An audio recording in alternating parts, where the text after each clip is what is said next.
You know what it makes me realize, Bill? It lets me realize which kids are 12 and 13 that are fucking cool. I'm doing this bit now, how I'm starting to like and not like certain my kids' friends. And there's certain kids where I'm like, who's coming over? And I'm doing a bit on that because when they're 13, dude, they're either like Lucas just goes, wow, dad, like, why would you do that? Like the kid gets it. Then there are these kids that are like, dude, we found 2 empty cans of alcohol in our bathroom. And my wife, fucking Stace just goes, well, Lucas, all your friends, we're going to find out who did it or no one's coming out. Like 2 kids, I guess they got those hard seltzers that were in our thing. And we found 2 empty ones like behind the garbage under the sink in a bathroom. And we break it down to 5 kids and they're all denying it. And, and Lucas, dude, I felt so bad because Lucas was like, I heard him on the phone. Hey, man, my mom just was asking me, I'm not judging any, but like, do you know if anybody, and, and he's just trying to be he's trying to do the right thing, but it's like, what do you do? And then he's not going to rat out his friends. So it's like, I get it. But you know what, dude, growing up, I would have been the kid who drank it. I would have been the kid who drank it because I was, dude, they told my mom. Well, you'd like to think that you'd be smart enough to take the fucking can with you because you guys wouldn't have noticed because you would have thought either one of the other parent drank it. Yeah, me and my Italian friends would just fucking put water in the fucking liquor bottles to replace it. Vodka. I remember kids used to do that. They would get caught. But the kids that fucking do that shit, though, really are the kids whose parents have like the bar in their house and the kids whose parents drank in front of them. Like, I think it's a really, really bad look. That's why I'm so glad I don't drink. I just think it's a really bad look to get fucked up in front of your kids or also just on a regular basis to be, that's why I just kept picturing. Just picturing my kids growing up being like, Daddy loved his scotch.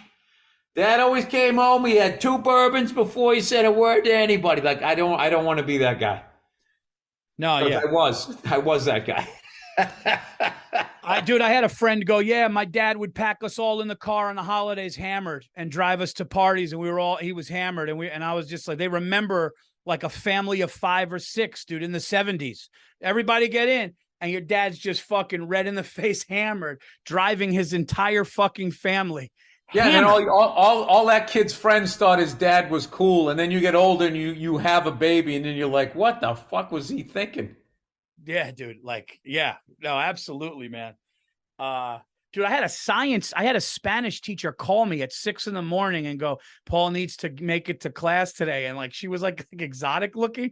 And my mom goes, dude, she really is like, really cares. Now looking back, I'm like, I don't know, man. I don't like, she would call it like sick, but there was nothing there because it couldn't have been a sexual thing, right? You're not going to call someone. That's what my mind went. Yeah. But if it was that, it'd be like, stay after class. My mom goes, no, she was like, oh, Paul's promising, but he needs to show up because he could pass if he fucking doesn't skip. Once again, if you could go back to your adult brain, hey, Paul, why don't you get there a little early? See what happens. Yeah, right, dude. That was dude. My wife, I can't say this. I'll tell you. I'll tell you when the. Yeah, you don't need to tell me. No, not my wife. I'm saying my wife. You hear stories about things, but you don't want to. Hey, you never know who's listening. Okay, let's talk about football. All right. Something interesting. I will say the most interesting division for me. I was talking to Barnick about this. Might be the AFC West. With Tyreek Hill now leaving Kansas City. I don't know what they replaced him with or if they have such faith in their defense. I don't know. And then what's his face? I can't remember anybody's name anymore because it's a I think I know what you're going to say. Quarterbacks in the NFL went to the Broncos from Seattle. Dropping it down the bucket. Yeah. Russell Wilson. But what about Devontae Adams? What about Devontae Adams, the best wide receiver in the NFL, leaving the Packers to play with the Raiders, man? That's a big fucking move, man. That's what I'm saying. Yeah. Like the fucking Chiefs could easily split with everyone in their division. Justin Herbert and those guys, they're going to get him once. I think you're right about that. I think that division is the most competitive, dude, with the quarterbacks and everybody. I think it has the best quarterbacks. You got 4 killers. No, it's killers. Or like really decent to like killers or whatever.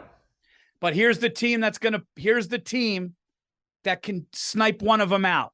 And I think, especially after that absolute fucking travesty of that example of defense, which didn't exist with the Bills and the Chiefs, I think Josh Allen and the Bills, dude, I think they can take anybody out. I don't know. That's my team. I'm voting like if the Patriots, you know, I always root for them first. But this, as far as fan bases go, I would like to see the Buffalo Bills, even though I know their fans will be insufferable. But a lot of the Patriots fans were insufferable or whatever. There's insufferable fans, I guess, in every fan base. But I just would like to see the Buffalo Bills, if not maybe San Diego. You know, they haven't won it ever. They haven't won it since the AFL days.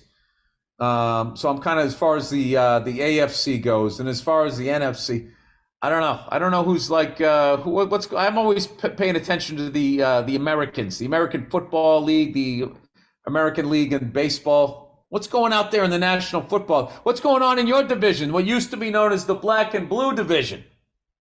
Did it? Or was that the Central? I think it was the Central. Our division is so weak. I'm hoping with some of the moves we make, we could hang. But you know what, Bill? You know the saying, fool me once, shame on you. Fool me twice. You know, George Bush fucked up. You're not going to fool me again. Well, I've said the Packers for the last couple years. The Packers go fucking 13-4. They're at home at Lambeau. I'm saying Aaron Rodgers needs to have a stroke in order. How many fucking years do I got to get burnt with them having the fucking bye week? They have the bye week. And they have a healthy Aaron Rodgers, and they're fucking at Lambeau, and they fucking lose. So you know something? You're going Stephen A. Smith on me now. They got the bye week. The bye week.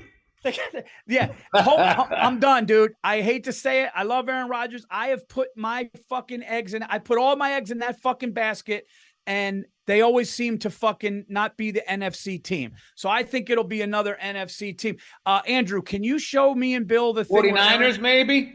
Aaron, I mean, that's something. Aaron Rodgers asking Big Cat on Aaron Rodgers asked Big Cat of Barstool. He goes, so let me ask you something. What do you just like having a mediocre franchise as a team? And then he says right to him what he says.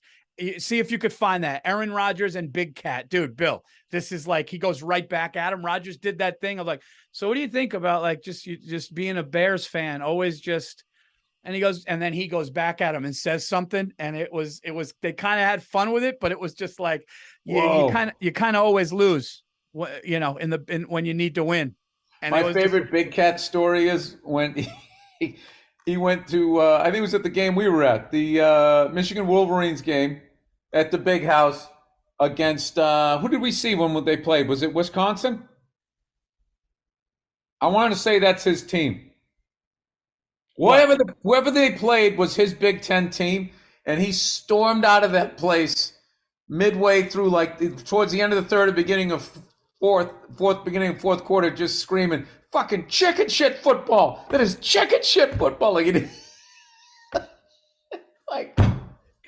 didn't like the play calling. Like I would just my picture of him storming out of the Big House, like that should have been captured by NFL films. I love that great music underneath it. I love that dude, man. Like he was on the radio one time with me and Randy Bauman when I was on in Pittsburgh, and he came on, and I agreed with a lot of shit that he said, but like he just fucking goes, dude. He just fucking says what he and you know what I love? He gambles big. I think those guys gamble big, dude. Like Portnoy will be like, yeah, dude, you know, put 10. I mean, like, dude. I don't care how much money anybody has, dude. 10 large on a football game. Ooh, that'll get the blood flowing, Bill. Yeah.